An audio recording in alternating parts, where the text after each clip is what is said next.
Beaucoup. Donc, bonjour à tous. Ravi de voir qu'il y a déjà beaucoup de monde sur cette conférence.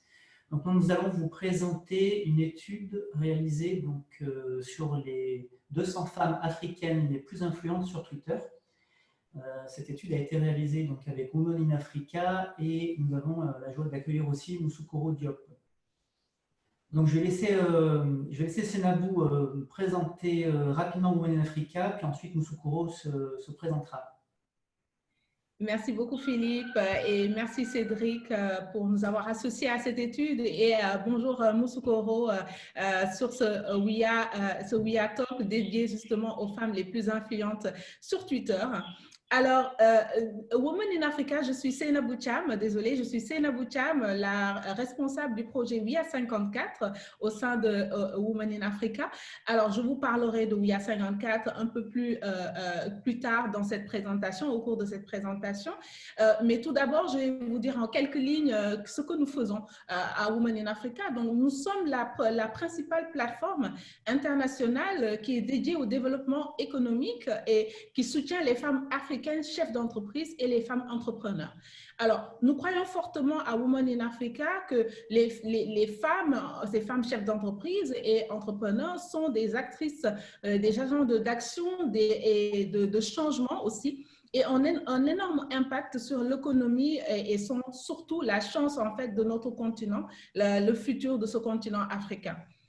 Aujourd'hui, nous sommes convaincus, notamment à Women in Africa, que les femmes sont l'épine dorsale de l'économie africaine et un certain nombre d'études viennent justement vérifier cela parce qu'une étude de la BAD, par exemple, nous montrait que en Afrique subsaharienne, nous avons le plus fort taux d'entrepreneuriat féminin dans le monde, à peu près 30%, 25,9% de manière un peu plus précise.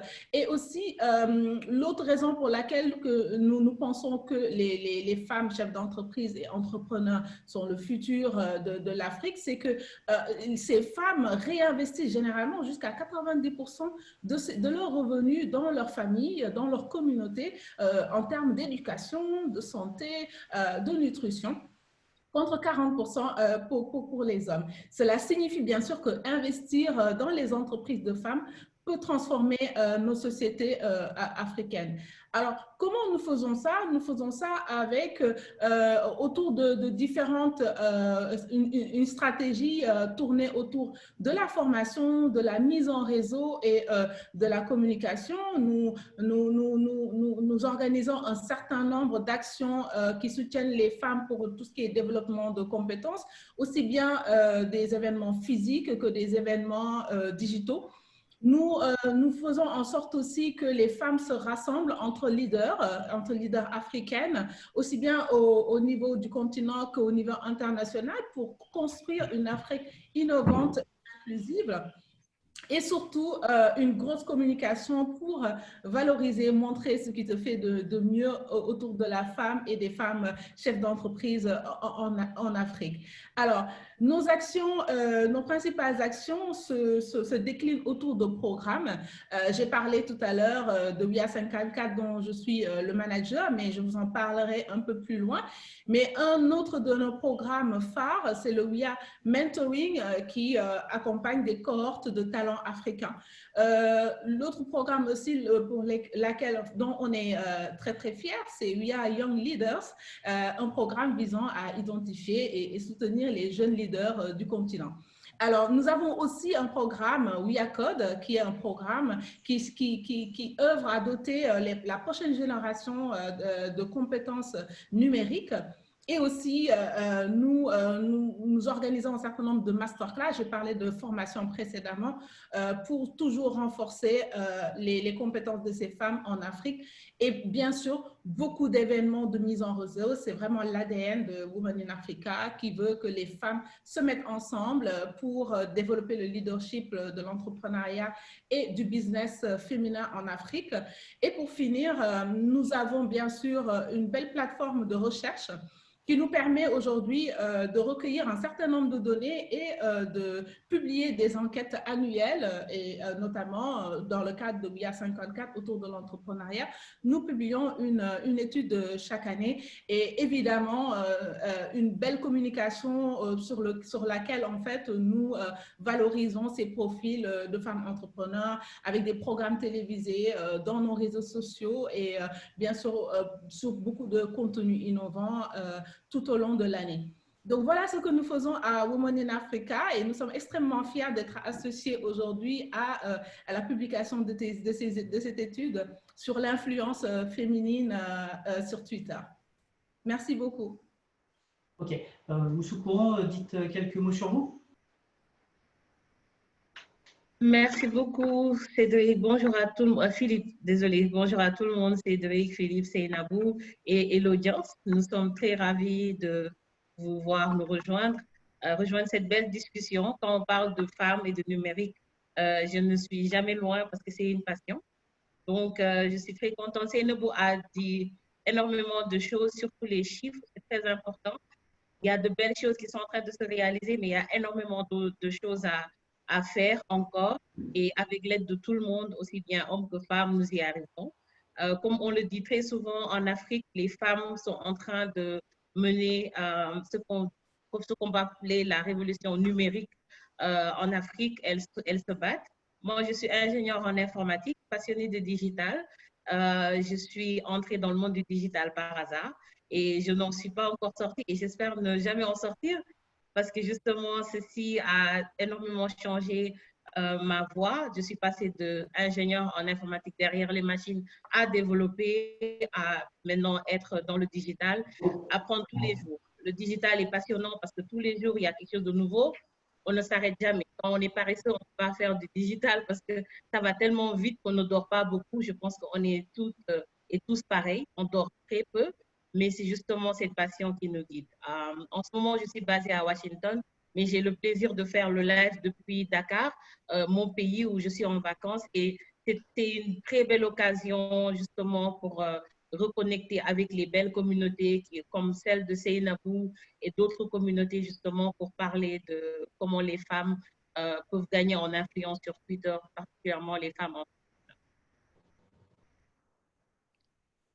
Merci. Okay, merci Moussoukouro. Cédric, donc, qui est mon associé sur Smart Data Power, va vous présenter. Donc, Cédric, c'est le directeur Data Science de Smart Data Power. Il va vous expliquer un petit peu en quelques mots aussi qui on est. Alors, bonjour à toutes et à tous. Merci à Women in Africa et Moussoukouro Diop. Smart Data Power est une agence spécialisée dans le traitement et l'analyse de la data sur Twitter, mais aussi de l'open data croisé avec LinkedIn. Et en fait, nous sommes spécialisés dans l'analyse de toute tendance et de qui dit quoi comment sur ces supports, mais aussi dans la cartographie et la mise en relation avec tout type de cibles, influenceurs, experts, journalistes dans le monde entier. Donc, on va détailler, Philippe, du coup, sur le slide suivant, pourquoi on a fait une telle étude. Voilà, pourquoi une telle étude sur Twitter? Tout simplement parce que Twitter, c'est un média social plus qu'un réseau social. C'est un média qui va ouvrir ses données de manière totalement légale et RGPD, donc ça c'est très important. C'est aussi un canal d'expression qui va permettre aux femmes de s'exprimer de manière totalement libre. Et c'est un endroit où on va retrouver aussi bien des dirigeantes de grands groupes, des start-upeuses, des journalistes, des militantes. Donc on peut vraiment, c'est vraiment un espace où tout le monde peut s'exprimer. Ce top 100 des femmes africaines, c'est un top 100 des femmes qui ont été géolocalisées en Afrique d'après leur biographie. Ça veut dire qu'il peut y avoir des personnes, par exemple, il y a une personne au Kenya qui a 1 million et quelques de followers, par contre qu'on n'a pas pu géolocaliser puisqu'elle s'est géolocalisée sur Worldwide, par exemple. Donc là, on ne peut pas la géolocaliser. Donc on a vraiment pris des personnes qui s'étaient déclarées habiter en Afrique. C'est une étude qui n'a pas une vocation scientifique, ça reflète simplement une photographie instantanée d'un continent qui est en pleine effervescence. Et bien évidemment, on voit de plus en plus que les femmes en sont les ambassadrices. Alors, la méthodologie de Smart Data Power pour ce type d'études, aussi bien que pour la mise en relation avec des personnes cibles, c'est d'abord de l'achat et de l'utilisation de données 100% légales, donc conformes à la RGPD ou GPDR, et en tout cas au respect des données personnelles. Donc, on a d'abord une approche Big Data, c'est-à-dire qu'on va se connecter légalement, officiellement à l'API, c'est-à-dire vraiment au boîtier de data de Twitter. On achète les données des publications, c'est-à-dire tous les tweets et retweets sur Twitter dans le monde entier depuis 2006. Et on va également faire un travail depuis des années d'agrégation des biographies. Donc, on a 320 millions de biographies actives dédoublonnées dans le monde et plus de 12 millions sur l'Afrique. Pourquoi? Parce que c'est important de croiser à la fois les informations, les tweets et les retweets, mais aussi les auteurs de ces informations, savoir qui ils sont, quel métier ils ont, etc. Donc, quand on part du big data, donc ces gros volumes d'informations, on essaye de les enrichir avec de l'open data. Donc, l'open data, c'est tout simplement de la donnée libre que l'on retrouve dans tous les pays. Les gouvernements, les ONG font un gros travail pour libérer la donnée. Donc, typiquement, on a, nous, mis en place une analyse de tous les prénoms dans le monde entier, les prénoms africains, les prénoms anglo-saxons, les prénoms francophones, parce que grâce à ça et les tables de naissance, on peut savoir si c'est donc un homme ou une femme quand on le compare avec un pseudo et quelle tranche d'âge ces personnes ont. Donc, c'est important pour mieux comprendre les auteurs de telles publications. Mais on va aussi travailler sur les données sanitaires et environnementales, parce qu'en les croisant avec des publications, ça nous donne beaucoup d'informations. Typiquement, si on voit qu'on parle beaucoup de pollution dans une grande ville, on va comparer avec le nombre d'habitants, on va comparer avec l'altitude de cette commune, avec le taux de pollution que l'on trouve dans les open data et pourquoi pas aussi les problèmes de santé que l'on va retrouver. Donc, ça va nous permettre de mieux comprendre la donnée. Et puis, bien sûr, toutes ces données, on va les raffiner. Donc, c'est ce que nous, on appelle la smart data, c'est-à-dire la donnée qualifiée via nos algorithmes. Et là, ce sont vraiment des dispositifs logiciels que l'on a mis en place. C'est de la data science pour pouvoir les traiter de manière rapide et efficace. Mais chez Smart Data Power, on croit vraiment en l'utilité de l'humain. C'est pour ça qu'on parle du power de l'intelligence non artificielle, c'est-à-dire humaine, pour pouvoir vérifier ces données. Nous, quand on fait des études comme celle-ci, on va travailler les filtrages avec nos équipes. On vérifie si les mots-clés sont les bons, on vérifie si il n'y a pas de bruit, s'il n'y a pas de faux comptes, de fake news. Et puis, une fois qu'on a mis en place nos algorithmes, on va trier la donnée en mode d'abord automatique et ensuite, on va faire une prise de hauteur avec nos équipes de consultants parce que rien ne vaut l'intelligence humaine pour pouvoir mieux interpréter la data. Cette présentation du jour a vocation d'abord à identifier les 200 femmes africaines les plus influentes parmi les 12 millions de tweetos africains actifs, dont environ 15% de femmes. Comment on a fait ce classement? Il y a deux grands critères. C'est est-ce que ces femmes sont des utilisatrices régulières de Twitter? Donc, on les a triées aussi en fonction de la densité de leur prise de parole ces derniers mois et aussi, bien sûr, est-ce qu'elles sont influentes, donc en fonction de leur communauté. Et aujourd'hui, on aurait pu faire plein de classements de top femmes africaines sur Twitter. Aujourd'hui, on a surtout fait un focus sur les femmes politiques, les femmes d'affaires, les journalistes, les leaders d'opinion et les personnalités de la société civile. Donc, vous retrouverez ce classement dans la partie 1. Dans la partie 2, on fera un focus sur 4 profils qui sont assez représentatifs. Et ensuite, avec Moussoukoro et moi-même, on vous donnera des conseils pour gagner en influence sur Twitter. Donc, la première partie, ce sont les données macro de cette étude sur le top 200. Ce qui est important de voir, c'est que ces 200 femmes ont une portée potentielle, une caisse de résonance qui est très importante, puisqu'en fait, chacune a en moyenne 195 000 followers. Ça veut dire que si on additionne tous leurs followers, elles ont à la fin une portée de 39 millions de personnes. Donc, ce sont 200 femmes qui comptent vraiment dans la prise de parole.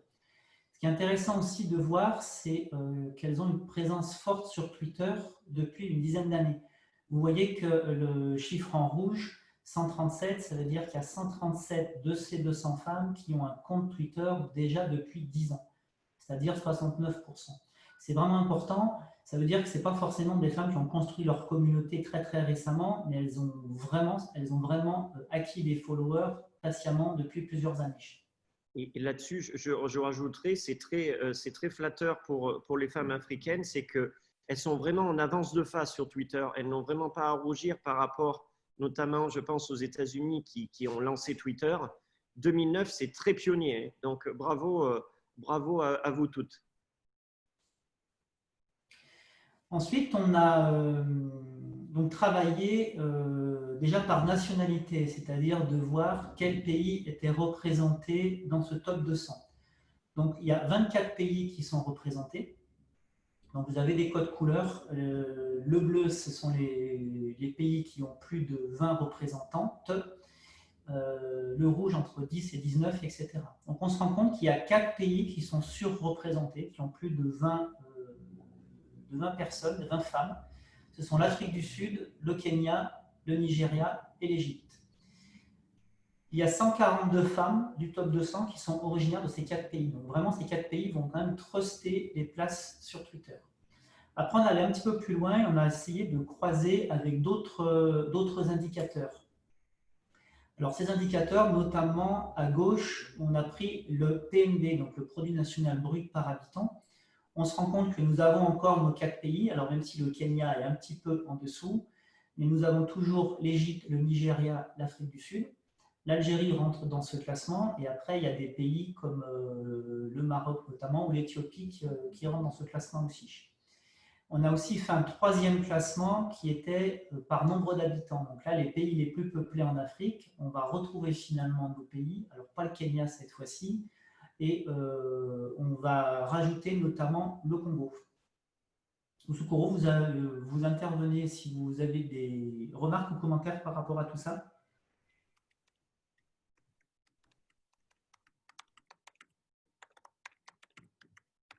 Désolée, j'étais en mode 8. Oui, comme on l'a déjà dit tout à l'heure, je pense qu'on remarque que les pays anglophones sont très bien représentés au niveau du slide 8. Et pour aller plus loin, voilà, tous ces pays-là sont des pays côtiers, comme on l'a dit. Le continent est relié à Internet par plusieurs câbles sous-marins et malheureusement, ces infrastructures-là ne sont pas vraiment entrées, je vais dire, dans le continent. Des efforts sont en train d'être faits et donc les pays qui sont à l'intérieur peinent à y avoir accès. Peut-être c'est une des raisons. L'autre raison, c'est le taux de pénétration au Maghreb. Les pays du Maghreb sont mieux connectés, par exemple, et à l'exception, bien sûr, du Nigeria, où il y a un fort taux de pénétration qui peut s'expliquer par la population. C'est un des cas, par exemple, quand on fait des campagnes, on peut voir que le Nigeria, l'Égypte ou encore même le Maroc sont au top quand on fait le classement par localisation. Ok, merci Moussoukoro. Donc en fait, on se rend compte qu'il y a plus de 54% des femmes de notre top 200 qui se situent dans les pays à la fois les plus riches et les plus peuplés du continent. Bien évidemment, on aurait pu faire beaucoup d'autres points de comparaison, mais déjà ces 3 points nous paraissaient assez intéressants et finalement ils se recoupent. Là, on a fait maintenant, donc on va vous présenter le top 10 de ce classement. Alors, vous me pardonnerez si je ne prononce pas forcément toujours correctement les noms. Donc, on a fait évidemment à partir de la 10e femme. Donc, la numéro 10, cette là en 10e position, c'est donc Toke Makinwa, qui est une femme nigériane. Elle est présentatrice télé et radio au Nigeria, aussi influenceuse, blogueuse. Donc, Donc, elle est vraiment quand même emblématique au Nigeria et elle a été ambassadrice de la marque Maggi pour Nestlé notamment. Ce qui est important de voir aussi, c'est qu'elle n'est pas que sur Twitter, puisqu'elle a près de 4 millions d'abonnés sur Instagram et 22 000 abonnés sur Facebook. En numéro 9, nous avons Sarah Abdelbaki, qui est journaliste sportive en Égypte, qui est aussi passionnée de photos, elle aussi très présente sur Instagram et sur Facebook. Ensuite, nous avons Betty Kialo, qui est une présentatrice télé kenyane, qui est vraiment la self-made woman, puisqu'elle est vraiment, c'est vraiment faite toute seule. Et c'est une influenceuse qui est très reconnue dans le domaine de la mode. Pareil, je pense que je vais vous le dire à peu près tout le temps, très présente sur Instagram et sur Facebook. La numéro 7, c'est Connie Ferguson, sud-africaine. Alors, elle est née en Afrique du Sud, mais a été élevée au Botswana. Et c'est une figure emblématique du cinéma dans ces deux pays. Donc, elle est à la fois actrice, productrice, mais aussi businesswoman. Ensuite, nous avons Martha Karua, qui est kenyane, qui tutoie les 1 million de followers.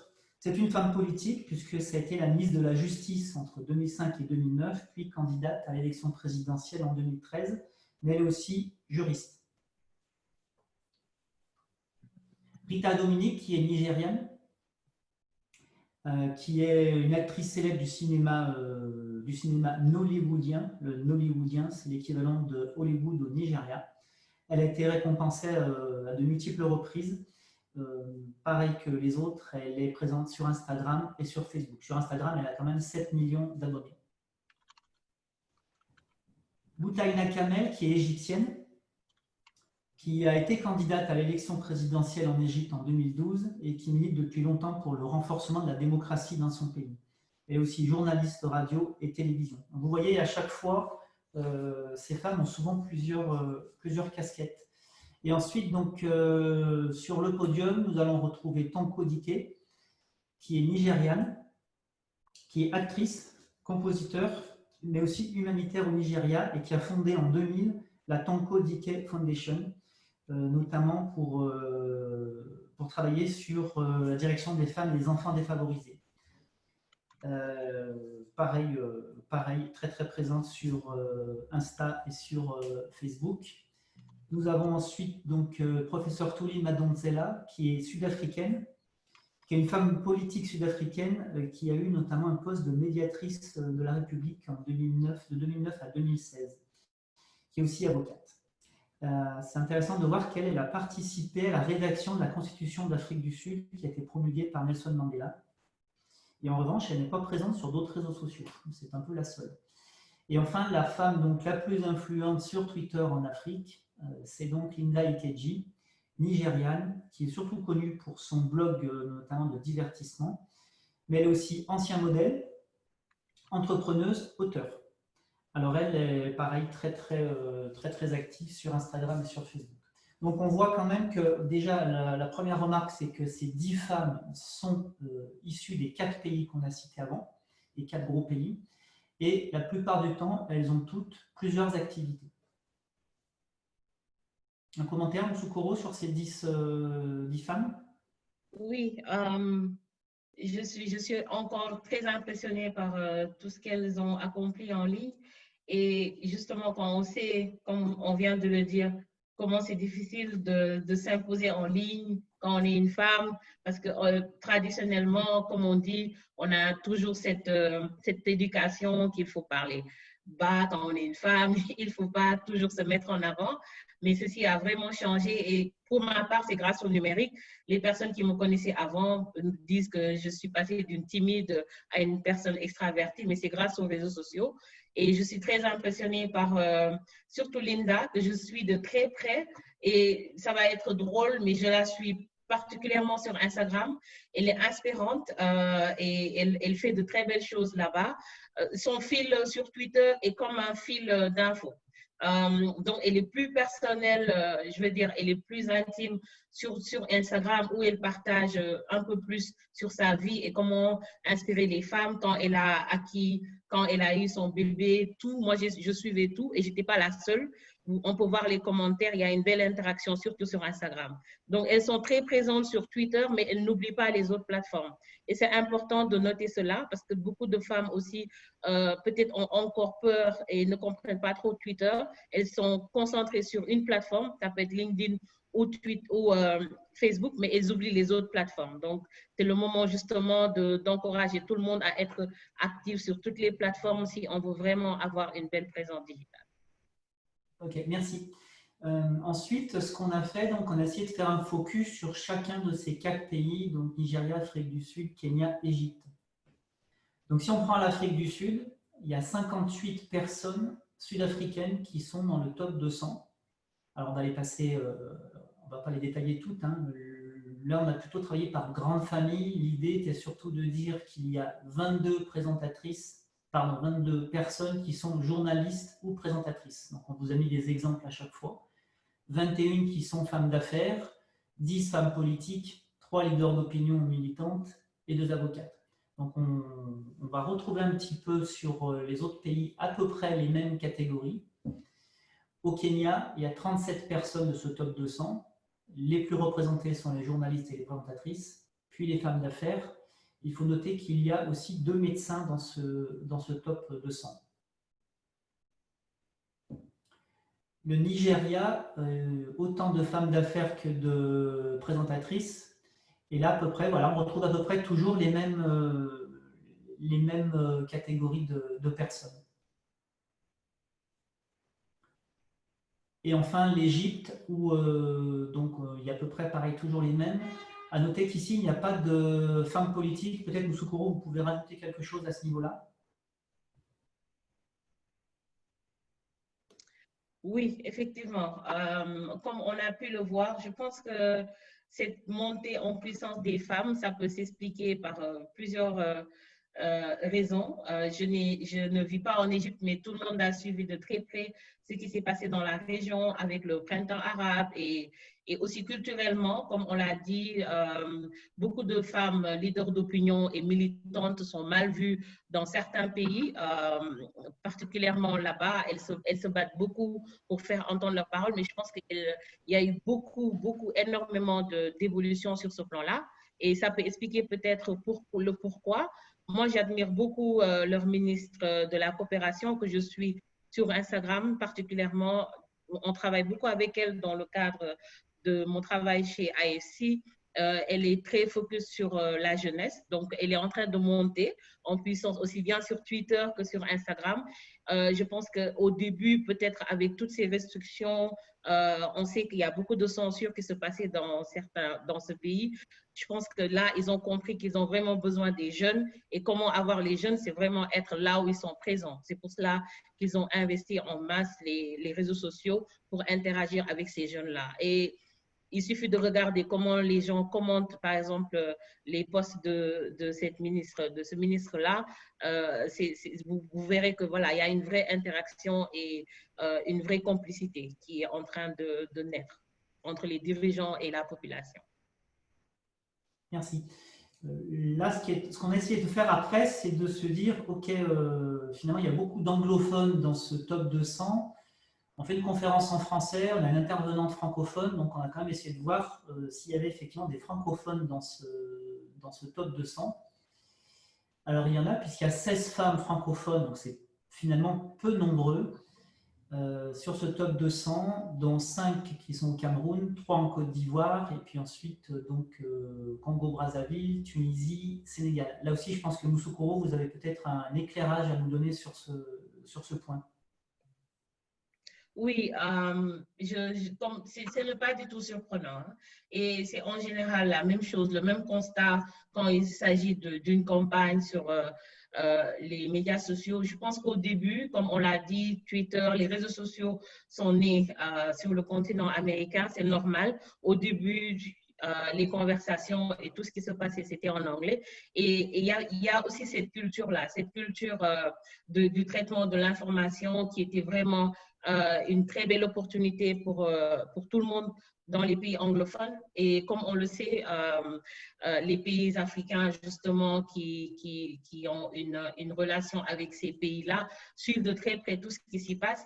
Donc, pas surpris de voir les pays anglophones être devant sur Twitter, c'est sur tous les plans. Quand il s'agit de social media, quand on fait des campagnes, on voit que quand on fait une campagne, par exemple, sur le plan en ciblant aussi bien francophone qu'anglophone, l'audience anglophone est devant. Je pense que c'est culturel et c'est tout au début. Tout à l'heure, je voulais commenter le boom des inscriptions. Personnellement, moi, j'ai été sur Facebook en 2009. Donc, ça veut dire qu'il y a eu un switch quand Facebook a été créé en 2004. 5 ans, il nous a fallu peut-être 5 ans ou bien moins pour beaucoup de personnes. Mais par exemple, dans les pays anglophones, ils ont été sur Facebook très tôt, aussi bien sur Twitter. Beaucoup de personnes pensent toujours qu'il faut parler anglais pour être reconnu ou être présent sur Twitter, malheureusement, parce que justement, c'est à la création, ça a été d'abord une affaire d'anglophones. Je pense que c'est surtout ça. Et il y a autre chose qui revient, c'est cette culture-là de communiquer, d'échanger, d'être sur le digital et de parler en tant que communauté. Les pays francophones africains, de plus en plus, sont présents justement parce qu'ils ont compris l'importance d'être actifs sur ces médias sociaux. Okay, on peut aussi rajouter un chiffre en comparaison, c'est d'après nos bases de données, c'est-à-dire le nombre de biographies qu'on a par pays en Afrique. Il y a plus d'1 million de tweetos uniques au Nigeria, alors que la Côte d'Ivoire et le Sénégal, qui sont les pays francophones où il y a le plus de tweetos, on est à 300 000. Et ensuite, ça descend vraiment beaucoup. Donc, c'est aussi une question de nombre. Et c'est aussi pour ça que derrière, on a beaucoup plus d'anglophones. Cette deuxième partie va être plus rapide, c'est surtout un focus sur 4 profils, alors qui ont été pris de manière tout à fait arbitraire. Là, l'idée, c'était de montrer un petit peu 4 profils différents de femmes, qui ne sont pas forcément dans le classement, en tout cas pour la 4e. Donc, le premier profil, c'est sur une start-upeuse qui est camerounaise. Donc, vous voyez dans le rond bleu qu'elle est donc 90e sur 200. Elle a 106 000 followers et elle, c'est vraiment une serial entrepreneuse qui est spécialisée dans les nouvelles technologies. Donc, elle a fondé pas mal de choses, notamment donc, Appstech en 1999, qui parle de solutions globales pour les applications d'entreprise, mais aussi un incubateur qu'elle a lancé en 2010 pour aider tous les entrepreneurs à se développer. Vous me coupez, Moussoukoro, si vous avez des compléments d'information à nous donner. Oui, merci beaucoup.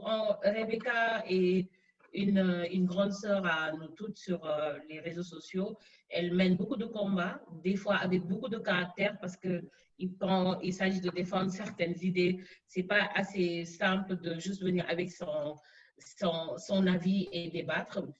J'admire beaucoup son courage. Et une des choses qui m'a le plus marqué, c'est que on va dire, le Cameroun, c'est anglophone et francophone. Il y a les 2 langues. Tout le monde presque est bilingue au Cameroun. Et une des choses qui m'a le plus marqué quand j'ai commencé à m'intéresser aux nouvelles technologies, bien sûr, dans le cadre de mon travail et de mes études, Rebecca était très présente sur Twitter et elle était déjà citée en exemple, pas seulement sur des plateformes anglophones, francophones, mais sur des plateformes anglophones. Et ça allait en Afrique, aussi bien en Amérique et en Europe, mais voilà, elle s'est imposée et a été je vais dire, une pionnière dans ce cadre-là, qui allait dans des rencontres tech pour montrer l'expertise africaine. Donc, c'est très mérité ce classement et elle continue justement à accompagner beaucoup d'entrepreneurs à faire les plateaux télé pour montrer l'expertise africaine. Donc, voilà, en gros. OK. Un autre portrait, c'est une entrepreneuse sociale qui est zambienne, donc 115e sur 200, Monica Muzonda, qui a près de 70 000 followers. Elle était avocate et elle s'est vraiment tournée vers l'entrepreneuriat social. Pareil, Moussoukoro, si vous voulez nous en dire un petit peu plus. Oui, elle a fait une rencontre c'est un peu similaire à celle que j'ai faite quand j'ai changé, quand je suis allée d'ingénieur en informatique à entrer, épouser les métiers du digital. Elle, c'était une brillante avocate et elle s'est tournée vers l'entrepreneuriat social parce que justement, elle a fait une belle rencontre. Je ne sais pas si on peut en parler, mais voilà, elle a fait cette belle rencontre avec Aliko Dangote, comme on le disait, et qui a beaucoup changé sa vie.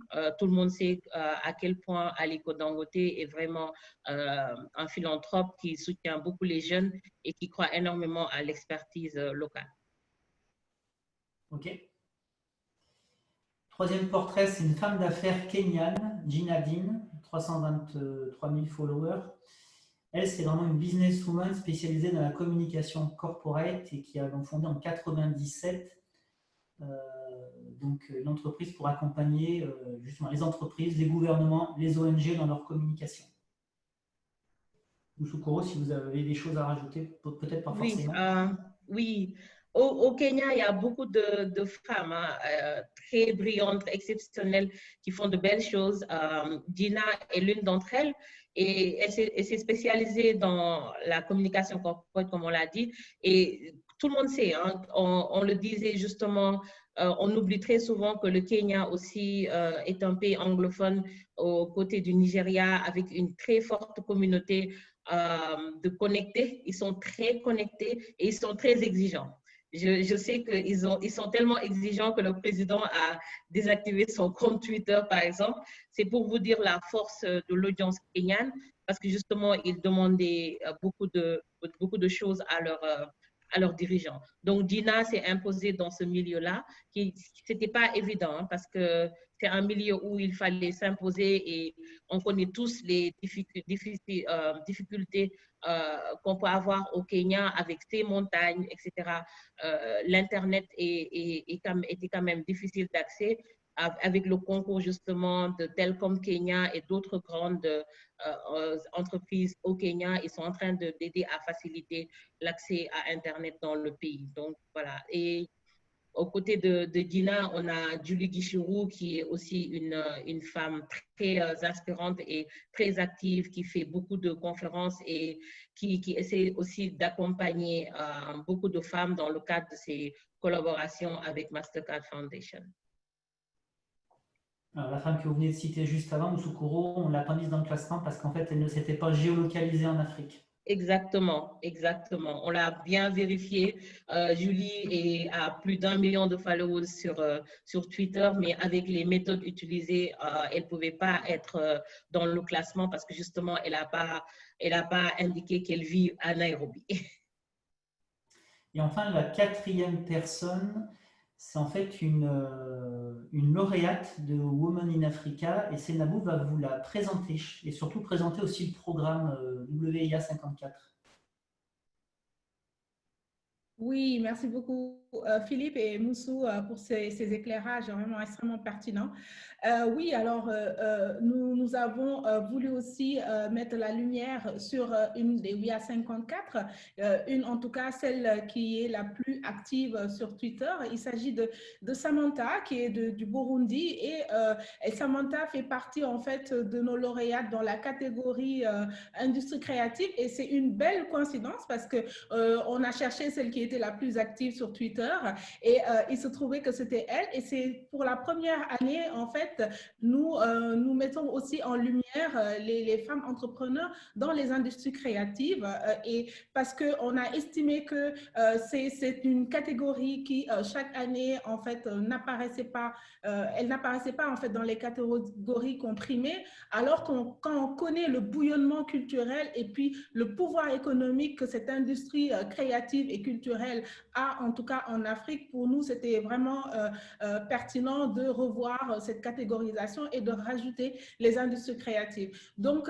Samantha, elle vit au Burundi et c'est une amoureuse de l'art hein, et elle est convaincue qu'en fait c'est aussi un catalyseur de cohésion sociale. et l'initiatrice en fait de la plateforme 257 Art. Et en fait, c'est la première galerie d'art permanente au Burundi et une plateforme dédiée à fournir aux artistes burundais la représentation professionnelle qu'ils méritent et en leur ouvrant bien sûr des opportunités au niveau international. Donc, pour juste donner quelques traits de son activité, et maintenant de manière plus générale concernant Women in WIA 54. Donc, WIA 54, dont en fait Samantha fait partie, elle fait partie de la promotion 2020. WIA 54 est un des programmes de Women in Africa. Elle est soutenue par la fondation Women in Africa, WIA Philanthropie. Et en fait, on a lancé ce programme pour soutenir l'entrepreneuriat féminin. Et on a pour objectif, en fait, d'aller chercher dans les 54 pays africains, en tout cas, les femmes entrepreneurs qu'on estime avoir en tout cas le plus de potentiel, avoir un impact, les femmes les plus innovantes, les femmes aussi qui sont au début de leur entrepreneuriat, qui ont déjà une première traction et qui ont un potentiel de scalability, en fait, qui peuvent avoir, qui sont dans des marchés où elles peuvent aussi grandir, donc avoir un potentiel de croissance et qui sont aussi bien entourées avec de belles équipes, de jeunes Africains plein d'avenir en tout cas. Et ce que nous faisons chaque année, c'est qu'avec nos mécènes et nos partenaires, nous sélectionnons ces 54 femmes. Cette année, on a eu vraiment la chance d'avoir énormément de candidatures, plus de 3500 candidatures sur tout le continent africain et provenant de tous les pays, pour certains pays un peu plus compliqués. Moussou en parlait tout à l'heure par rapport à la prédominance des pays anglophones. Donc, on le vérifie encore, hein, même au niveau économique et entrepreneurial, on a les anglophones qui sont beaucoup plus agressifs, qui sont beaucoup plus présentes, mais on a eu quand même une belle représentativité en fait de tous les pays africains, les 54 pays africains. Donc, ce que nous faisons en fait pour ces femmes-là, c'est que à travers nos actions et nos missions, nous les soutenons, nous les mettons en lumière. Je pense que si vous suivez Women in Africa, vous n'avez pas pu rater un des visages de ces femmes entrepreneurs qui représentent l'entrepreneuriat africain dans les différentes catégories, la santé, l'agriculture, les fintech, la technologie, le climat, comment dire, l'industrie de la beauté aussi qui est extrêmement dynamique en Afrique. Et nous les mettons en lumière, nous les formons à travers un bootcamp qui cette année, je pense, Moussou, ça va te faire plaisir, c'est un bootcamp entièrement digital que nous développons en fait avec nos partenaires, nos mécènes. Et un des avantages d'aller sur le virtuel, c'est que au lieu de proposer un bootcamp qui durait le temps du séminaire qu'on faisait à Marrakech chaque année, ce bootcamp va pouvoir durer plus de 6 mois. Et donc ça, c'est vraiment l'apport vraiment très, très important que nous apportons à ces femmes entrepreneurs en termes de formation. Et aussi, je parlais en termes de visibilité et de mise en lumière. Nous travaillons notamment avec notre partenaire TV5 Monde à justement encore plus donner de la visibilité à ces femmes entrepreneurs, à montrer leur quotidien. Et vous allez très bientôt, en tout cas, entendre parler de ce programme-là que nous allons proposer avec TV5 Monde. Et pour finir, nous choisissons aussi dans toutes ces catégories une révélation, c'est-à-dire celle qu'on estime avoir le projet le plus innovant, le plus impactant, qui a le plus fort potentiel dans ces catégories. Et nous allons aussi bientôt les présenter dans les semaines à venir sur nos plateformes, donc sur nos plateformes digitales. Donc voilà ce que je pouvais dire sur le WIA 54 et je félicite encore beaucoup Samantha de faire partie de la cohorte 2020. Ok, merci beaucoup. Juste 2 ou 3 chiffres sur le compte Twitter de Samantha. Donc, il a 3000 followers, bien évidemment, que ce n'est pas beaucoup pour l'instant. 2 chiffres intéressants quand même. En mai 2020, donc avant qu'elle soit lauréate, sur le mois de mai, elle a tweeté 26 fois. Elle a eu seulement 7 retweets. En juillet, quand elle a tweeté 57 fois, elle a eu 64 retweets. Donc ça commence à monter et sa communauté commence à prendre effectivement un peu plus d'ampleur. On va maintenant passer à la partie 3 que va vous présenter Cédric, toujours en collaboration avec Moussou Koro. Là, c'est vraiment comment gagner en influence sur Twitter. Je laisse la parole à Cédric. Alors, merci Philippe. Donc, dans cette partie, on va s'attacher à la fois à vous montrer comment nous, on procède avec nos technologies, notre méthodologie et nos équipes, mais aussi on va vous donner des conseils utiles avec Moussoukoro. Donc, la première question et le premier objectif qu'on peut se donner sur Twitter, c'est optimiser son profil. Typiquement, quand on crée son profil, il faut, dans une logique de dialogue, de transparence, mettre une photo. On a beaucoup plus d'impact quand on met une photo. Et ajouter une image de couverture, c'est beaucoup mieux que le bleu standard de Twitter, parce qu'une image vaut 1000 mots, et puis parce que sur une image, on va pouvoir, pourquoi pas, faire passer un message, changer l'image en fonction de l'actualité. D'ailleurs, là-dessus, Moussoukoro, comment vous avez réfléchi, vous, à mettre en forme votre profil Twitter? Merci Cédric. Alors, tout n'est pas parfait, hein. Comme je le disais, moi j'étais une addict de Facebook où j'étais en train de poster des images, des vidéos, surtout que, comme on le dit, 2009 a été une année cruciale ici. Il y avait des coupures d'électricité, des manifestations. Donc, moi, en tant que, voilà, je ne pouvais pas rester silencieuse parce que tout, comme on le dit, ne passait pas à la télé. Donc, mes amis qui étaient à l'extérieur s'inquiétaient un peu et voulaient en savoir plus.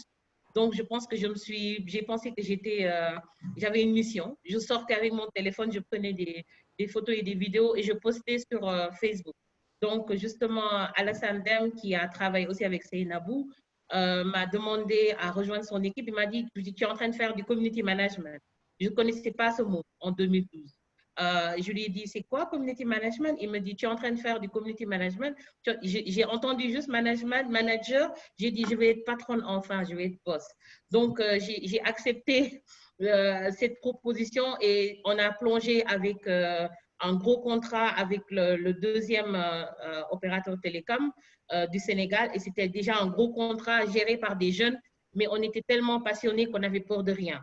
Et donc, du coup, un ami très, très cher à moi qui s'appelle Sherfal, qui est un peu le social media gourou, le capitaine des social media gourous au Sénégal et en Afrique, il m'a dit non, tu ne peux pas rester sur Facebook, il faut que tu rejoignes Twitter personnellement. Je lui ai dit non, je suis sur Twitter en tant que je gère les comptes pour les clients, ça me suffit largement. Il me dit, tu ne peux plus te cacher. Donc, au début, je suis arrivée, il fallait que je mette une photo, il fallait que je mette… C'était trop compliqué, je ne comprenais rien. Moi, je suis une grande bavarde, donc 140 caractères étaient trop petits pour moi. Donc, je disais non, ça ne va jamais être ma plateforme. Et ben, après toutes ces années, Twitter est ma plateforme préférée. Heureusement, ils ont rajouté le nombre de caractères. Donc, la photo de profil, bien sûr, quand je travaille avec des personnes, ils me disaient non, je n'ai pas envie de mettre ma photo sur Twitter. Ils mettaient un crâne d'œuf. C'est la photo par défaut qu'on te met. Alors, après, ils se plaignaient. J'ai suivi quelqu'un, mais il ne m'a pas suivi. Je dis, mais parce que je ne vais pas suivre quelqu'un qui a une photo de crâne d'œuf sur son profil.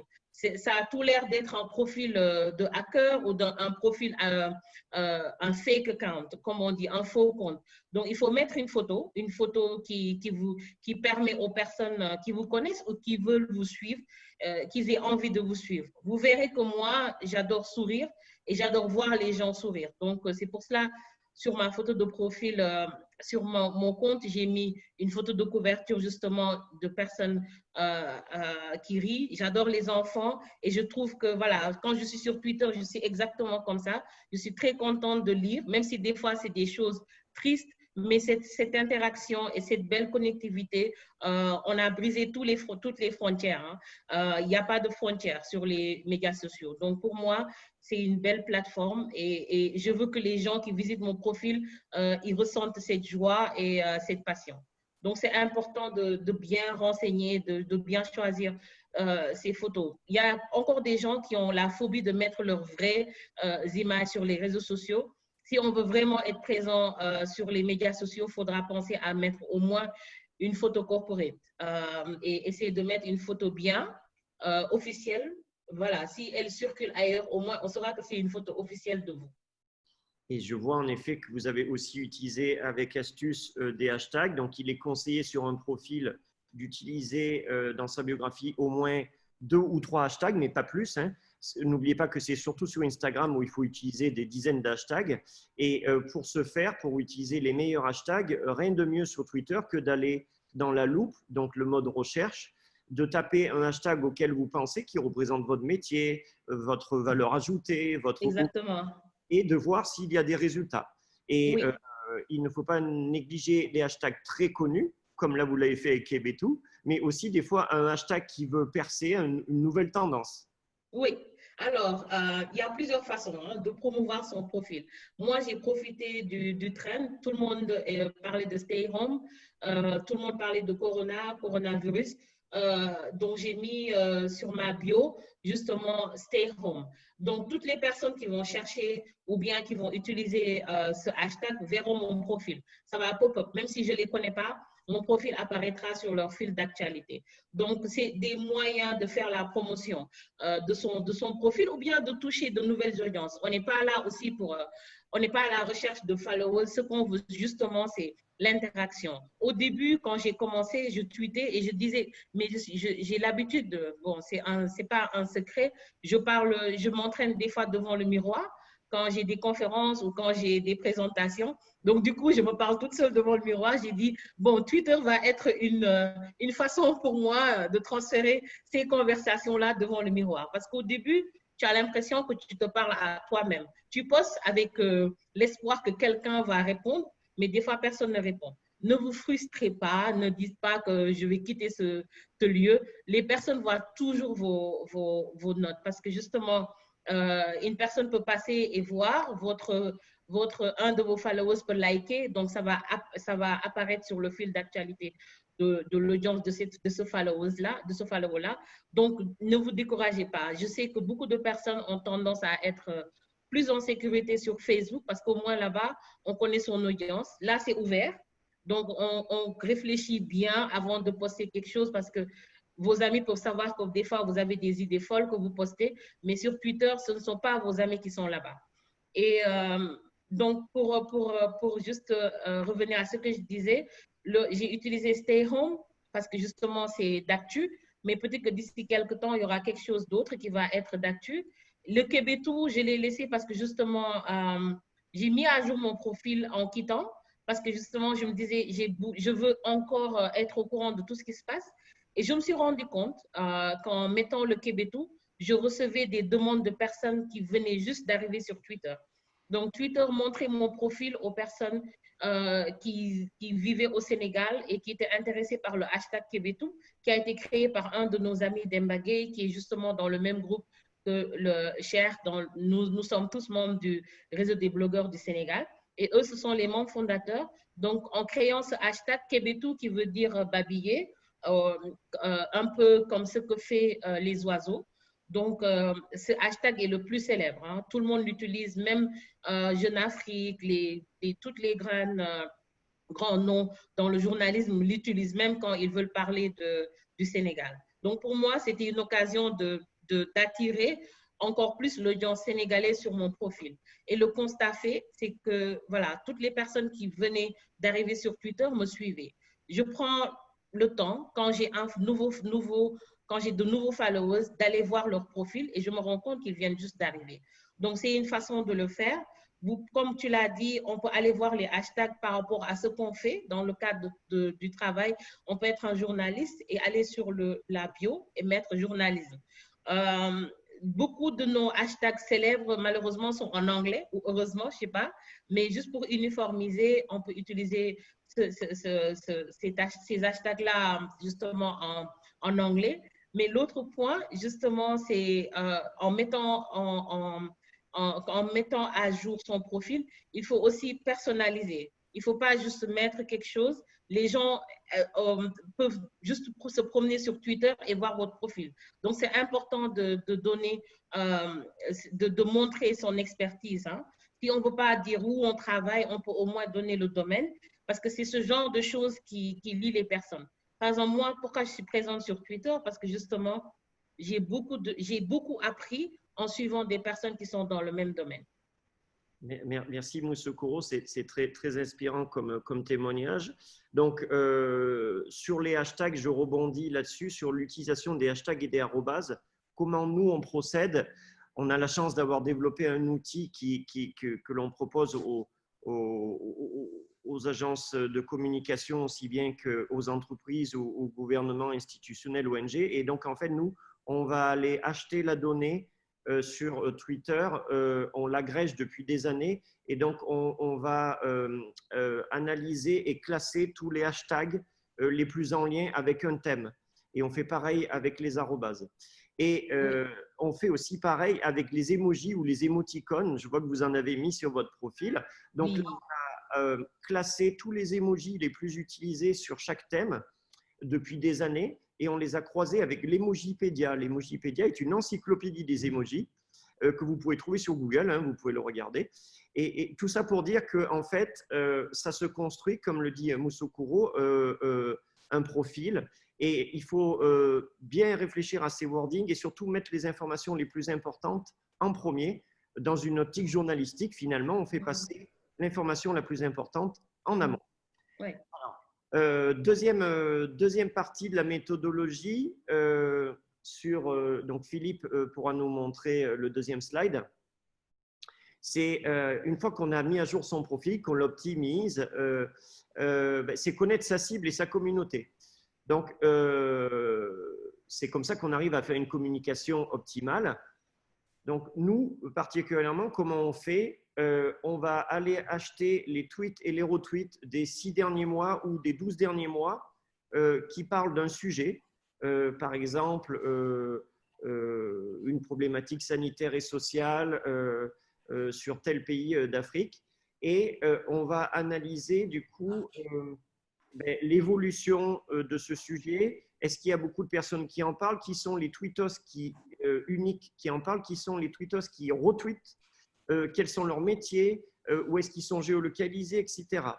Et puis, on va travailler sur la typologie de ces personnes.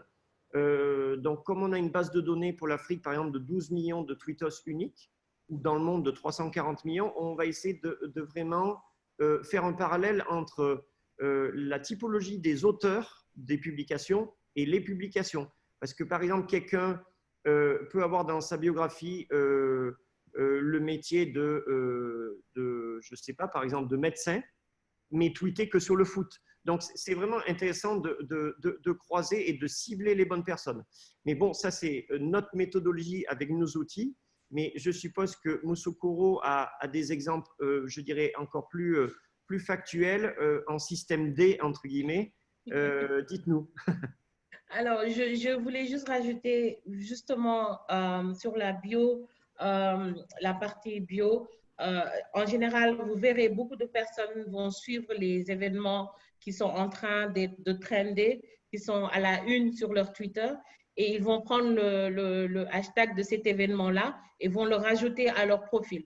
Donc, si c'est des événements qui sont très suivis mondialement, vous pouvez prendre le hashtag et le mettre dans votre profil pour les 2 jours d'événement et vous verrez que tous les tweets qui vont, tous les tweets que les gens vont envoyer, quand ils vont vérifier ou bien quand ils vont juste regarder ce hashtag-là pour justement suivre ou bien être au courant de ce qui se passe, votre profil va apparaître dans les résultats. Donc, c'est une autre astuce que beaucoup de personnes utilisent. Pour ma part, moi, je n'utilise pas d'outils. Ce que j'ai commencé, parce que justement au début, j'étais plus observatrice. Après, on faisait beaucoup de rencontres entre blogueurs et il fallait tweeter pour live tweeter l'événement pour les personnes, parce que beaucoup de personnes me suivaient à distance. Et ça m'a beaucoup aidé dans l'interaction. Après, comment comprendre son audience? Comme on le dit, il faut beaucoup écouter et moins parler. Bon, c'est difficile pour comme je le dis, une bavarde comme moi, mais c'est énormément important d'écouter son audience et de voir ce qui les intéresse. Pour ma part, je sais que avec mon audience, j'interagis beaucoup sur Facebook. J'interagis moins avec mon audience sur Twitter parce que c'est vraiment une plateforme où c'est mon outil de travail. Je suis très sérieuse là-bas, même si des fois je fais des digressions. mais j'écoute beaucoup l'audience. Et une des choses, c'est que mon audience aime bien voir des choses que je suis en train de faire. Ils aiment bien participer. Quand c'est, par exemple, un événement auquel je vais participer, dès qu'il y a mon image dessus, ils vont interagir avec moi parce que justement, ils veulent savoir ce que je vais faire. C'est important de connaître son audience. L'autre chose, c'est que tout ce que vous dites, ils prennent pour argent comptant parce que justement, ils vous placent en tant qu'expert, alors que moi, je me considère toujours comme une élève dans le digital parce qu'on apprend continuellement. Donc, c'est réfléchir avant de poster. Je pense que mes tweets, je réfléchis beaucoup, énormément même avant de les poster parce que justement, la caisse de résonance après peut dépasser même les espérances et justement y aller parce que vous avez envie de partager. Des fois, c'est pas seulement réfléchir ou bien dire si je tweete ça, je vais avoir 100 retweets ou je vais avoir 2 retweets. L'essentiel, c'est que ce tweet-là permette à votre audience d'apprendre quelque chose de nouveau. Et c'est important de garder ça en tête et d'interagir. Hein. Je discute beaucoup en DM avec mes followers, énormément. Et j'ai construit une belle complicité avec eux, pas seulement en ligne, mais aussi via DM, parce que des fois, les personnes sont timides et veulent vous poser des questions ou veulent interagir avec vous, mais ne savent pas comment le faire. Moi, je vais souvent dans les DM des followers pour leur dire un petit bonjour ou qu'est-ce que vous faites dans la vie, comment je peux vous aider dans le cadre de mon travail, par exemple. Parce que justement, il ne faut pas oublier que ces échanges-là sont toujours enrichissants. Complètement. Merci, Moussokoro. Vous avez raison. On a une responsabilité sur Twitter, donc il faut peaufiner sa communication. Il faut réfléchir à ce que l'on dit. Et comme vous le dites en filigrane, il faut être naturel, spontané, vrai. On n'est pas là pour tricher. On est là pour échanger librement, Exactement. spontanément. Et en parlant d'influenceurs, nous, on s'attache justement à les analyser de 3 manières différentes parce que beaucoup de gens voient les influenceurs en fonction du nombre de followers, mais ça a été une mode un petit peu gênante pendant plusieurs années. Maintenant, ça s'est calmé, mais c'était la course à celui qui avait le plus de followers. Nous, on mise plutôt sur la qualité et donc nos 2 autres critères de classement en dehors du nombre de followers, ça va être est-ce que les gens prennent beaucoup la parole, la densité de prise de parole sur un sujet, sous-entendu, est-ce qu'ils sont experts, est-ce qu'ils sont partie prenante sur ce sujet X fois par mois ou par jour. Nous, le retour, l'humble témoignage d'expérience qu'on peut faire, c'est que si on veut être entendu, entre guillemets, sur un sujet, il faut au moins tweeter 1 à plusieurs fois par jour. Et le 3e critère de classement des influenceurs que l'on fait, c'est plutôt est-ce que quand ces influenceurs parlent, ils ont beaucoup d'interactions. Donc, c'est vraiment le taux de succès de leur publication.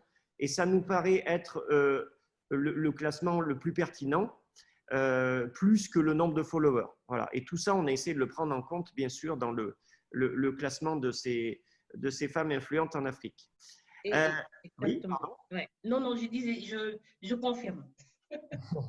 Le 3e aspect, on l'a déjà bien entamé avec Moussokoro, c'est prendre la parole, choisir le ton le plus approprié, quel thème aborder, à quel moment le tweeter. Donc là aussi, vraiment dans une optique d'être vrai, humble, naturel. On ne demande pas de surjouer quand on communique. C'est clair qu'il faut être un petit peu collé à l'actualité et opportuniste dans le sens que c'est clair qu'il vaut mieux tweeter au moment où il y a un événement plutôt que 3 semaines ou 1 mois après. Et éviter de surjouer dans la tonalité. On voit des fois des gens qui en font un peu trop avec des images ou des smileys de gens qui pleurent ou qui… Voilà, donc restez naturel. Et en tout cas, nous… La technique que l'on utilise pour faire une prise de parole bien réfléchie, c'est qu'on va analyser le community management de vos partenaires, de vos concurrents, de vos collègues. Donc, Nous, on le fait avec nos outils où on va acheter la donnée de tous les tweets et retweets depuis plusieurs mois d'un compte et on va analyser ce qui a eu du succès. Mais vous pouvez aussi le faire naturellement, tout simplement en allant sur le moteur de recherche Twitter, en tapant le nom de la personne et en regardant ses dernières publications, si elles ont eu du succès. Ça peut inspirer. Oui. Voilà. Le deuxième petit item, c'est réaliser une veille. Est-ce que là-dessus, vous avez des conseils, Moussoukoro, sur la veille? Comment vous faites pour surveiller les tendances? Vous utilisez Twitter ou d'autres réseaux ou... Alors, j'espère que je ne suis pas en mute. Non, c'est bon. Alors, moi, ce que je fais, vous savez déjà, Twitter peut aider sur ce plan-là parce qu'il faut juste aller regarder qu'est-ce qui trend. Il vous propose, parce que Twitter, avec ses algorithmes, peut vous tailler les hashtags qui trendent. Suivant les interactions que vous avez, il va vous dire pour vous, suivant votre comportement sur Twitter, voici les hashtags qui vous intéressent. Mais vous pouvez aller voir, par exemple, dans le monde entier, c'est quoi le hashtag numéro 1, c'est quoi le hashtag numéro 2. Moi, je croise. Et puis, il y a des profils que je suis, bien sûr. Ce sont des amis, influenceurs ou bien des personnes, comme vous venez de le dire. J'ai, par exemple, une petite, je travaille beaucoup avec elle. Elle est très dynamique, elle est volontaire aux Nations Unies. Elle n'a pas 20 000 followers, elle en a juste 14 000, mais elle était influente à 5 000 followers. Et elle faisait de belles choses à 5 000 followers, elle était super suivie. Donc moi, ce que je fais, j'ai des comptes cibles que je regarde de très près, que je suis, et je regarde ce qui se passe dans leur compte. Sinon, il y a les outils. Hein. On peut aller sur hashtag #FindMe, par exemple, où tu peux aller voir en ligne exactement quels sont les top trends et essayer d'être au courant de ce qui se passe dans le monde. Mais moi, je ne sors pas beaucoup de ce que j'ai l'habitude de suivre. Et exceptionnellement, quand il y a malheureusement, comme par exemple quand il y a eu l'explosion à Beyrouth, il y avait un hashtag que tout le monde suivait. Donc, pour ce genre d'événement-là, bien sûr, on suit. Mais pour ma veille, je tourne autour de mon métier et des choses qui m'intéressent, bien sûr. Et merci, Moussoukoro. Et donc, derniers éléments, bien sûr, on l'a évoqué à maintes reprises tout à l'heure, c'est intégrer les bons hashtags dans votre prise de parole. Oui. Et les hashtags tendances et les hashtags émergents. Et donc, dernière partie, c'est quand on est sur Twitter, on s'adresse finalement et au grand public, mais aussi beaucoup aux institutionnels, aux experts, aux médias, aux journalistes, aux professionnels. Et si on est dans une logique de promotion de ces produits et services, nous, on conseille de croiser avec LinkedIn. Donc, en fait, pourquoi? Parce que ça nous permet de gagner en influence. On va inviter les personnes que l'on a vues sur Twitter, qui nous paraissent cœur de cible pour le business. On va les inviter sur LinkedIn. On va vérifier s'ils y sont et on va les inviter. Pourquoi? Parce que sur LinkedIn, on peut vraiment écrire des messages et faire ce qu'on appelle des call to action, c'est-à-dire qu'on peut les inciter à cliquer sur un lien, à participer à un webinar, à venir à une réunion ou à un salon virtuel ou présentiel en fonction du Covid. Mais vous voyez, on peut faire encore plus de choses. Donc, ne pas négliger des fois les passerelles entre les différents réseaux sociaux. Donc ça, on le pratique très, très régulièrement. D'autant plus que, vous le savez, sur Twitter, on peut faire des direct messages, envoyer des petits messages à nos followers, mais certains, dans leurs paramètres, ont mis un blocage pour ça. Donc, c'est vrai que LinkedIn a beaucoup plus de possibilités pour faire un échange business. Mais là-dessus, peut-être, Moussoukoro, peut-être, dites-nous, vous, est-ce que vous faites ce croisement? Est-ce que vous utilisez aussi LinkedIn en parallèle? Comment ça se passe? Alors, j'utilise beaucoup LinkedIn. Je pense que LinkedIn, j'étais d'abord active sur LinkedIn avant d'aller sur Facebook même. LinkedIn, ça fait très longtemps. Tout le monde y était pour trouver du travail ou bien pour rencontrer d'autres personnes ou bien pour juste parfaire son profil professionnel. Mais LinkedIn est devenu plus que ça. À un moment donné, c'était un peu non OK, on va dire, parce que justement, il y avait un peu du contenu un peu bizarre qui y passait. Donc, j'avais un peu délaissé, mais ça, c'était il y a très longtemps. Mais LinkedIn est vraiment je dirais, une de mes plateformes préférées, surtout quand il s'agit de promouvoir des événements, quand il s'agit de promouvoir des articles. Les gens n'ont pas tendance à cliquer sur les liens sur Twitter, mais sur LinkedIn, c'est automatique. J'ai fait beaucoup de comparaisons et du coup, moi, je croise. En général, ce que je fais, je diversifie les messages. Je ne vais pas répéter la même chose que sur Twitter. Je vais être plus pluraliste, bien sûr, sur LinkedIn parce qu'on a plus d'espace. Mais là-bas, c'est des experts, des personnes comme vous et nous qui vous suivent parce que votre profil les intéresse. Donc, si vous parlez un langage plus, je veux dire, plus en détail, ils vont vous lire. Les LinkedIn encouragent les articles, donc les textes longs ne stressent pas ou ne vont pas offusquer l'audience. Donc, moi, je croise. Et bien sûr, Facebook est mon premier, je veux dire, ma plateforme où j'ai des amis et des amis à mes amis. Donc, quand j'ai besoin de vraiment partager et d'avoir une belle caisse de résonance, Facebook aussi est une plateforme que j'utilise beaucoup. Et c'est important d'être sur toutes les plateformes. Instagram, c'est plutôt la passionnée qui est là-bas, la passionnée de photos, de mode et de cuisine. Donc, je partage par rapport à ça et de voyage. Mais justement, quand il s'agit de faire des promotions de liens ou de contenu, Instagram Stories peut être vraiment une belle plateforme aussi. Donc, il faut savoir comment switcher entre toutes ces choses-là et aussi se dire, par exemple, dans le cadre du Sénégal, il n'y a pas toute la population qui est sur Twitter, mais on a une bonne présence sur Facebook, donc il ne faut pas l'oublier dans le cadre des campagnes. Facebook reste très puissant au niveau du continent africain, donc dans vos campagnes, il ne faut pas l'oublier. Et évidemment, il faut aussi être très présent sur LinkedIn pour partager et échanger justement avec beaucoup de personnes. Comme on le dit, il y a différents métiers qu'on retrouve sur Facebook. Les artistes aiment bien faire des lives sur Facebook et sur Instagram. Donc, si par exemple, on soutient des artistes, Facebook est un bon moyen de créer une page événement où les personnes pourront venir poster leur avis ou bien leur pensée avant.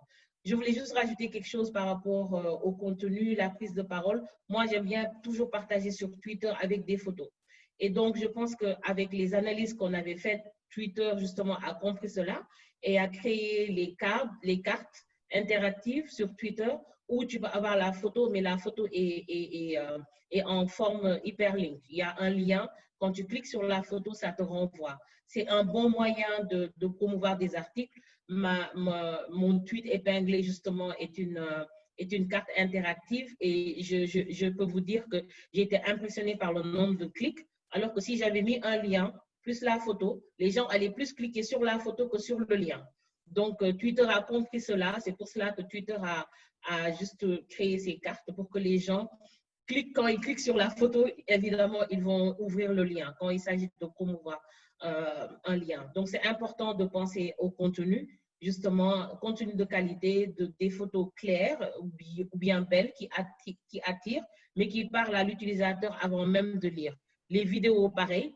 On a une règle que j'ai appris par les vidéographes qui m'ont formé. Ils m'ont dit une vidéo, normalement, de nos jours, on doit pouvoir la comprendre même sans son.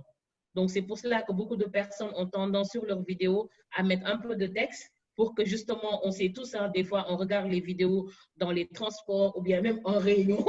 Quand on reçoit une vidéo, on vous demande de valider rapidement la vidéo. Donc, la personne doit être capable de comprendre cette vidéo sans son. C'est important de nos jours parce que la plupart des gens utilisent leur smartphone pour regarder les vidéos. Donc, il faudrait prendre en compte tout cela. Voilà. Merci, ce sont des conseils très précieux que je confirme de notre côté également. Et bien évidemment que certaines cibles d'audience sont plus sur Twitter ou Facebook ou LinkedIn ou Instagram. En B2C, il est connu notamment pour les marques grand public que il y en a qui nous ont posé la question, donc on a répondu au fil de l'eau aux questions sur le chat. Pour les marques grand public, Facebook et Instagram sont souvent cités. Si vous avez la moindre question sur est-ce que mon audience est sur Twitter, n'hésitez pas à nous solliciter après ce webinaire, puisqu'on aura le grand plaisir de vous faire un comptage pour vous dire en fait s'il y a un volume de publications et de personnes sur ce thème ou ce métier. Et donc, on va terminer avec le dernier grand item dans nos conseils, c'est que là, ça demande un peu plus de travail, je vous l'accorde, mais c'est de croiser ce que vous trouvez comme information sur Twitter ou d'autres réseaux sociaux avec l'open data. Ce qu'on appelle l'open data, c'est de la donnée libre qui est publique, gratuite. Beaucoup de gouvernements, d'associations, d'institutions libèrent cette donnée. C'est de la donnée géographique. Par exemple, nous, c'est comme ça qu'on a agrégé toutes les villes de plus de 1000 habitants et fait le lien entre les villes et les cantons ou les départements ou les régions ou les lenders, ce que vous voulez. Les données géographiques, ça va être aussi l'altitude, la longitude, ça va être aussi lié avec l'environnemental, les données climatiques, etc. Et bien sûr, les données de santé, il y a de plus en plus de publications de données de santé. Vous pouvez essayer sur Google, vous tapez Open Data santé et le nom de votre pays et vous aurez plein de données qui sont ouvertes, que vous pourrez télécharger. Et des fois, ça vous permet de beaucoup mieux comprendre ce que vous voyez sur les réseaux sociaux quand vous le croisez. Donc nous, factuellement, je l'ai déjà dit tout à l'heure, mais quand on veut comprendre un phénomène, qu'il s'agisse d'un phénomène de santé ou un phénomène environnemental, on essaye de croiser au maximum pour mieux l'interpréter. Mais vous, Musokuro, vous me disiez que vous aviez eu une expérience là-dessus sur l'open data. Oui, parce que je veux dire, dans mon précédent métier, c'était aux Nations Unies. La FAO, donc c'est l'Organisation des Nations Unies pour l'alimentation et l'agriculture, on intervenait beaucoup dans des endroits vraiment difficiles où il y avait la sécheresse. Tout le monde sait comment le Sahel est impacté durant la saison sèche, par exemple, ou quand il y a des invasions de criquets, ou bien malheureusement les guerres, surtout dans la région du Sahel. Des fois, il n'est pas facile d'accéder justement à des données juste pour savoir comment aider les populations. Donc, on a beaucoup utilisé l'open data et travaillé avec des data analystes du moins, pour justement comprendre les phénomènes, comprendre, par exemple, anticiper sur les catastrophes naturelles et pouvoir conseiller les populations sur place de se déplacer, par exemple, vers telle zone au lieu de telle zone, et aussi croiser les chiffres quand il s'agissait justement de leur venir en aide, organiser avec le programme alimentaire mondial, par exemple, la distribution de vivres, etc. Et donc, toutes ces données-là croisées nous ont permis justement d'être sur une plateforme, Home Data, je ne sais pas comment on le dit en français, désolé. Et donc, cette plateforme-là regroupe beaucoup d'organisations qui justement utilisent que les données, que l'open data pour croiser les informations et travailler étroitement avec les autres organisations. Et ce qui est bien, c'est que justement, comme c'est de l'open data, les gens peuvent utiliser ces données-là pour parfaire une plateforme qu'ils ont déjà utilisée ou bien pour créer quelque chose de nouveau. Et c'est très important de savoir que dans ce milieu-là, tout est open, donc tout est entre guillemets au service de la communauté. Merci pour cet éclairage, Musokuro. Donc, on en a terminé avec la présentation, mais on a, avec Senabou de Women in Africa, on a répondu au fil de l'eau aux questions. Donc, je me permets juste de remémorer quelques questions et réponses pour le reste de l'audience. Donc, la question de départ, c'est est-ce que cette visioconférence est enregistrée? Oui, elle est enregistrée, elle sera disponible sur la chaîne YouTube de WIA. Parmi les questions, est-ce que les réseaux sociaux sont complémentaires? Ben ça, on l'a largement évoqué avec Musokuro. Comment on peut faire partie de ce top 200? Ben, ce que je répondais, c'est qu'il n'y a pas d'adhésion, puisque la question, c'est comment y adhérer. Il n'y a pas d'adhésion au top 200, mais c'est votre notoriété. votre effort quotidien, votre volontarisme, votre enthousiasme, votre densité de prise de parole qui vous permettront d'avoir une audience et d'être référencé dans ce type de classement. Est-ce que parmi les questions qu'on nous a posées, est-ce qu'il n'est pas compliqué ou dangereux d'utiliser les réseaux sociaux avec une problématique de cybersécurité? Donc, ce qu'on pourrait répondre, c'est que bien sûr, il faut éviter de divulguer ses données personnelles sur les réseaux sociaux, c'est-à-dire son email, son téléphone. Et moi, je conseille toujours, puisque nous, on travaille beaucoup avec des spécialistes de la cybersécurité, de ne pas mettre sa vraie date de naissance. Changer d'un jour votre date de naissance, ça évite d'être victime d'usurpation d'identité. Et puis, bien sûr, il faut avoir un antivirus, ne pas cliquer sur des messages suspects. Vous savez, on parle de phishing, des messages que vous ouvrez sans faire exprès et c'est eux qui vont espionner votre ordinateur. Mais rassurez-vous, c'est très, très rare quand ça arrive et les réseaux sociaux sont un lieu d'échange en général convivial. Autre question qui a été posée, en filigrane, une de nos interlocutrices ou interlocuteurs disait « mais finalement, vous êtes en train de miser plutôt sur la micro-influence en qualité plutôt que la macro-influence ». Donc oui, c'est vrai, on l'a aussi dit avec Moussokoro, il faut miser sur tout type d'influenceurs. Le top, bien sûr, influenceurs, mais ces gens-là sont sursollicités. Des fois même, ils demandent à être monétisés. On le voit notamment dans la mode, où maintenant, quand on veut les approcher, il faut sortir le portefeuille et la monnaie. Et du coup, on descend avec nos technologies jusqu'au middle, au micro, au nano-influenceurs.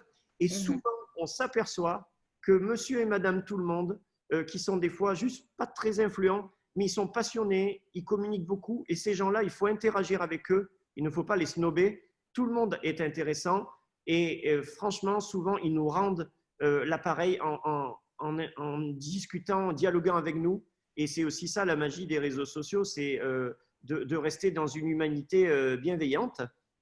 Est-ce qu'il faut répondre à chaque follower? Alors ça, c'est une question un peu délicate. Qu'est-ce que vous en pensez, vous, Moussokoro, quand ils viennent juste de nous follower? Est-ce qu'il faut à tous leur dire merci?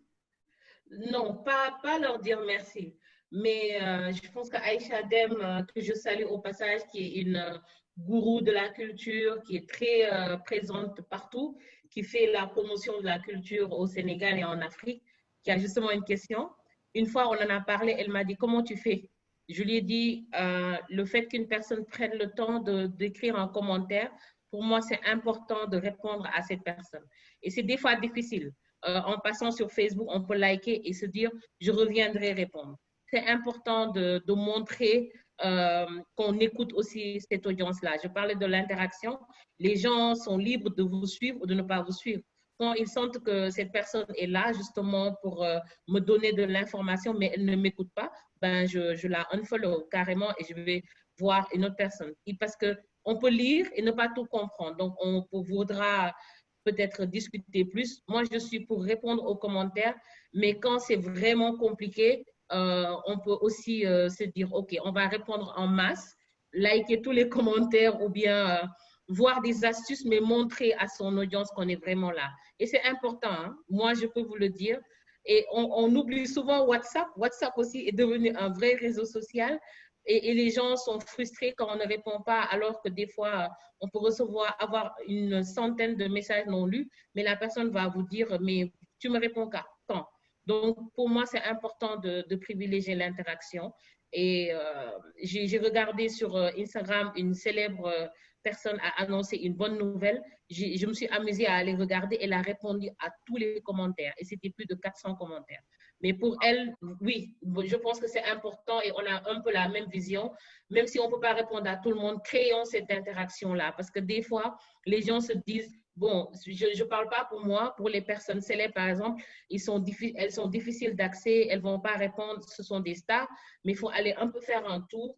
Même les stars répondent des fois parce qu'ils savent que c'est ça qui ramène les gens dessus. On dit, ah, je viens de parler à telle personne, elle m'a répondu, bah, je vais y retourner demain.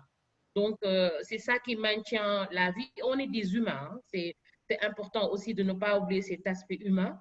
sur les réseaux sociaux, ne pas poster et se barrer, attendre que les gens like et commentent et après poster une autre photo. Non, pour moi, c'est pas ma vision des. Eh bien, complètement, on vous rejoint complètement. Et d'ailleurs, l'audience qui a interagi avec nos discussions, nos débats, est à fond sur la même longueur d'onde. Et ça fait plaisir, Moussokoro, de voir que finalement, et c'est Nabou aussi, de voir que des interlocuteurs nous disent que suite à cette visioconférence, ils ont envie de mieux utiliser Twitter. Leur phobie des réseaux sociaux a disparu, ça les booste, ça leur donne la force d'y adhérer, donc c'est chouette. Merci à vous. Et une dernière question qui a été posée. Plusieurs personnes ont demandé à ce qu'on fasse le même type d'études sur l'art et la culture, les gens qui sont le plus partie prenante sur l'art et la culture. Donc, écoutez, pourquoi pas, on en reparlera avec Women in Africa et Moussokoro, mais en tout cas, c'est clair qu'on est loin d'avoir défriché tout le sujet. Aujourd'hui, on parlait des femmes influentes en Afrique, mais plutôt sur les métiers, mais on n'a pas encore effleuré tout l'aspect culturel. Et vous avez aussi, Moussokoro, des personnes qui demandent à rentrer en contact avec vous, donc je vous laisserai… Je suis en train de leur répondre je vous laisserai gérer.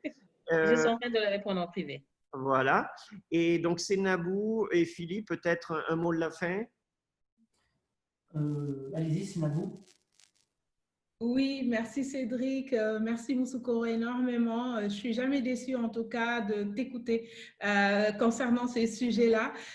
Nous, on est convaincus justement que nous devons amener encore plus les femmes à oser en fait aller sur des sentiers battus. Et il y a aussi cette grande bataille en Afrique d'oser se montrer et de montrer une image qui soit authentique. Moussou l'a largement développée, une image qui soit authentique, qui nous ressemble en fait, qui ne soit pas en fait fake et qui ne soit pas artificielle. Je pense que la chose la plus importante, notamment, on l'a vu beaucoup sur les questions, comment en fait, j'ai encore beaucoup de chemin avant d'y arriver, comment faire pour créer de contenu. En fait, créer du contenu qui vous ressemble, créer du contenu qui vous permette en tout cas d'atteindre vos objectifs. C'est ça le plus important. Moi, j'ai l'habitude de dire qu'on n'est pas une personne différente quand on est sur Twitter. Moi, je reste Seynabou Thiam quand je suis sur Twitter, sur Facebook, LinkedIn, Instagram, etc. Les gens qui me connaissent savent qu'en fait, quand j'écris quelque chose, ce ton-là m'appartient, cette créativité m'appartient, donc elle est authentique. Donc, je pense qu'il faut garder cette authenticité, se donner en fait le temps en fait d'y aller à son rythme. Moi, je pense qu'aujourd'hui, on a compris qu'il n'y a pas de raison en fait de se courber en fait à l'échine, de courber l'échine à la pression sociale, médias, digitale, etc. Et on le voit, il y a beaucoup d'études, les tendances sont claires sur la micro-influence. Il n'y a pas de raison en fait de se dire que parce que j'ai 10 personnes qui ont liké mon post, ces 10 personnes-là, en fait, je n'ai pas eu d'impact dans leur vie. Donc ça, c'est extrêmement important. Moi, je le répète tout le temps. Vous allez voir des pages qui ont des milliers de followers, il n'y a pas un seul like sur leur publication. Et donc, le plus important, c'est cette proximité, cet engagement et cette spontanéité. Donc, moi, en tout cas, j'encourage tout le monde. Moussou le sait, je ne suis pas une grande tweeteuse. Ça va venir. Voilà, c'est une question, je pense, de la logique de Twitter et moi, elle est un peu différente, mais je m'y mets par moment, en fait, j'ai des crises Twitter où par moment, je m'y mets pendant 3 mois, après je ressors parce que, voilà, je ne suis pas très à l'aise, mais moi, je pense qu'il n'y a pas de pression à se mettre dessus et aussi, il faut s'inspirer des femmes comme Moussou, comme Aïcha, qui nous suivent. Donc, il faut s'inspirer des femmes qui ont une belle communauté authentique et voilà, de s'inspirer aussi de ce qui marche. En tout cas, nous, on a été très heureux à Women in Africa de collaborer avec vous sur cette étude-là et on espère justement en avoir beaucoup d'autres dans l'avenir. Merci beaucoup. Merci. Je peux juste finir par un complément, une remarque et des remerciements. Le complément, c'est par rapport à ce que disait Cédric sur tout ce qu'on peut faire au niveau des études. Là, on a parlé de personnes qui sont géolocalisées en Afrique, mais on est par exemple en train d'étudier toute la diaspora ivoirienne. Voilà, donc il est encore fait avec d'autres techniques. Donc là, c'est aussi très intéressant. La remarque, c'est que j'ai vu qu'en fait, il y a très peu de personnes qui sont déconnectées tout le long de la conférence. C'est qu'a priori, on a dit des choses intéressantes et vous avez dit des choses intéressantes. Et le remerciement, c'est déjà remercier tous les participants, remercier bien sûr Cédric, qui a été modérément bavard, donc bravo. C'est pas toujours évident. Senabou, merci beaucoup. Merci à Women in Africa et un grand merci à vous aussi. Et du coup, je vous souhaite un très très bon week-end à tous. Et merci. Merci. Philippe, je voulais juste rajouter, il y a quelqu'un qui demande, Hippolyte, je pense, il dit, après avoir écouté ça, je vois que j'ai encore beaucoup de travail sur mes plateformes digitales. Il demande il comprend que le contenu est maître, mais il veut savoir comment avoir un contenu adapté à soi. Donc, je pense que c'est très important de toujours être soi-même sur les réseaux sociaux et ne pas copier le contenu d'une autre personne parce qu'on va se perdre. Donc, garder son identité. Et c'est ça qui fait votre identité digitale et votre, votre originalité. Voilà. Il ne faut pas qu'une machine n'ait pas hésité à livrer un peu ses sentiments. Exactement. Donc, être soi-même, effectivement. Merci beaucoup à tous. Merci encore, Moussoukoro, et puis un très bon week-end à tout le monde. Merci. Au revoir. Au revoir.